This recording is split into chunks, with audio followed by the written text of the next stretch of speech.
Hello guys, how you doing this evening?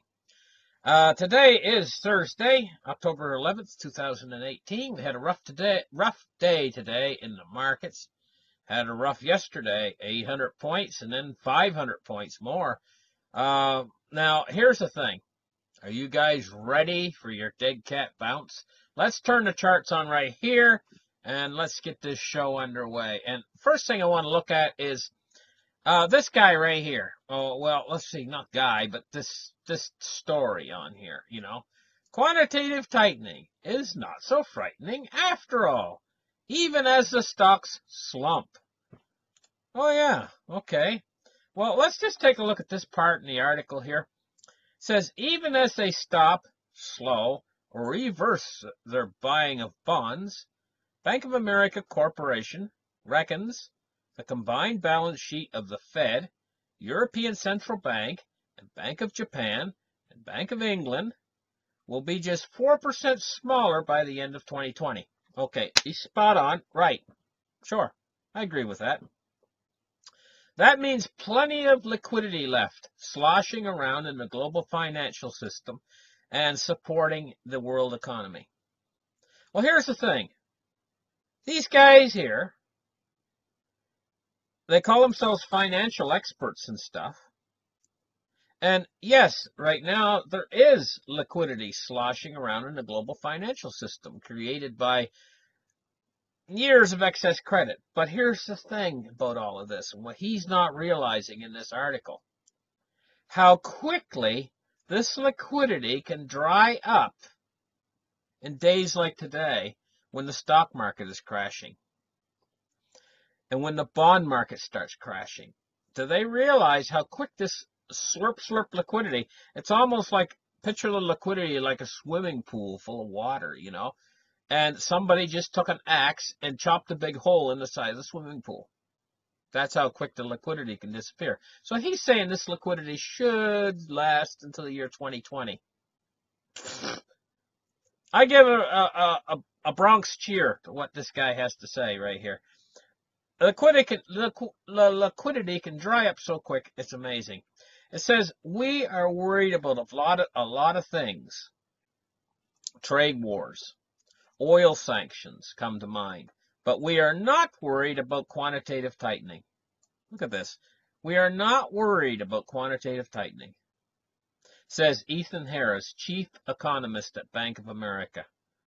He wrote in a recent report to clients titled, The Quantitative Frightening. So they've even moved on to getting little keywords, little cutesy pie things called quantitative frightening, making fun of the people who are frightened of quantitative easing.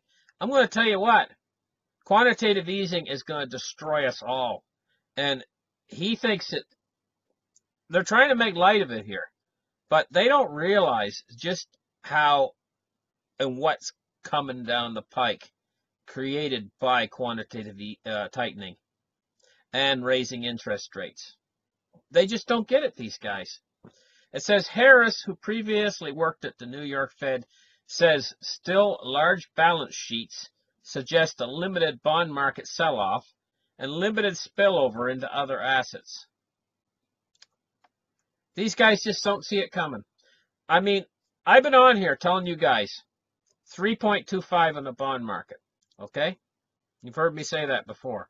It did touch 3.25, just barely touched it. Of course, the market sold off, equities moved in to treasuries, and now the bond market settled back. It settled back for a little while, And so what we're looking at now is this. This is what we're looking at right here. I'm going to show you guys. Right here, this is what's coming now.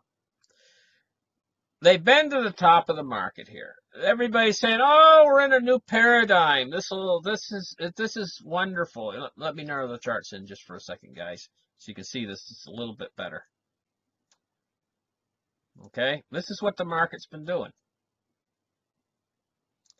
and we've been up to this new paradigm. In fact, we touched it twice, and everybody's saying this is wonderful. The stock market's going to go to the heavens.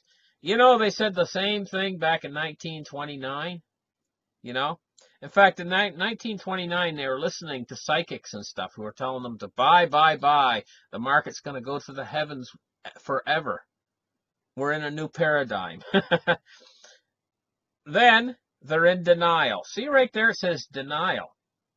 Well, that's what they're in right now. They're in denial. They're saying quantitative frightening. Don't worry. Everything's going to go back to normal. Well, that's what they're going to get. They're going to get this return to normal. A bull trap and then a return to normal. Right? The bull trap. I think we're right at that spot right now. We're just about to it right now. Maybe we might have one more sell-off day, but we're just about ready to hit that bull trap, guys. And then things are going to return a bit. We're going to get a little bounce. Okay? But you know what's coming. Because what's going to come is we're going to get this little bounce, and a little bit of time's going to go by when we get this little bounce back in the markets. And everybody's going to think everything's great, right? But during that period in time, you guys, you've watched my show. You're going to be watching the bond market with me. And the bond market's going to heat back up again. The U.S. 10-year is going to start to creep back up toward 0.325, 3.25, I should say. And this time, it's going to pass. Instead of just going up and touching 3.25 on the 10-year, it's going to shoot on by. It's going to keep right on going, heading up toward 3.50. That's when we're really in the danger zone. That's when this whole thing's going to break down. And what we're going to be looking at is we're going to be looking at a precipitous drop in the stock market. And then see what comes next year. It says fear. When that happens, the stock market's going to drop below 20,000. And the second it drops below 20,000, that's when we're going to enter the fear area.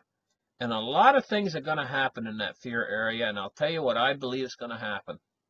I believe there's going to be a reversal of fates for the dollar, gold, silver, and cryptocurrencies. I think cryptocurrencies are going to take a beating when we go through the fear stage. When this little dead cat bounces over and the market really drops, we enter into the fear stage, I think we're going to see cryptocurrencies fall. But that's when I think it's going to turn for gold and silver. I think during that fear period, they're going to rush into gold and silver and the dollar. And what we're going to do is we're just going to keep dropping until we hit bottom with the market. I think the bottom is going to come somewhere around 15,000, maybe 14,000, along in there. And that's when everything's going to start to unwind. All of these different things that have been holding together just by the skin of their teeth, like Italy, like the Chinese real estate market, the Canadian real estate market, the Australian economy, the Italian economy, or did I mention that already? Deutsche Bank, all of it's going to unravel at once at that point in time. And that's what's going to cause our massive, massive crisis. Okay? When they get down to this spot here where it says despair, that's when the massive crisis is going to occur. And at that point in time, this is when the Fed is finally, the Federal Reserve and all of the other central banks are going to try to turn the ship around. But it's a big ship. And it's on a very narrow river. Right? And when they turn it around, they're going to run aground. And it's going to require tremendous amounts of money and effort to try to turn it around. But they're going to turn it around. They will turn it around. It's the only tool they have available to them is massive amounts of monetary stimulus. When they do that, two things are going to happen. Well, actually, more than two things are going to happen. One, if you're into cryptocurrencies, this is going to be when cryptocurrencies really take off. And I'm not talking about like we saw when it went up to 20,000 last year. That's going to be nothing. Nothing. They're really going to take off. The next thing that's going to happen is The dollar's going to begin to die at that point.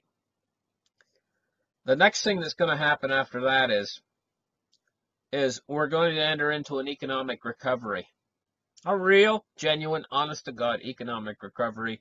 And the Fed's going to claim responsibility for it. And everything's going to improve at that point. But the improvements are not going to last long because we're going to start to enter into a hyperinflation. So, that's what's coming down the pike, and it's not going to take long now. All this is going to happen very quickly because it started now. We saw it coming. We saw this coming. And we've been warning about it for a while now. It's starting. It's really getting underway now. But get ready for this part of the market that's coming up very now. This is very soon. Is the bull trap and the return to normal. And this is going to be feel good for these guys, and a lot of them are going to crow about it. They're going to be out there like, "Oh, we told you so," you know. But thank you guys for listening. Like and subscribe. We'll catch you in the next show. Bye-bye, guys.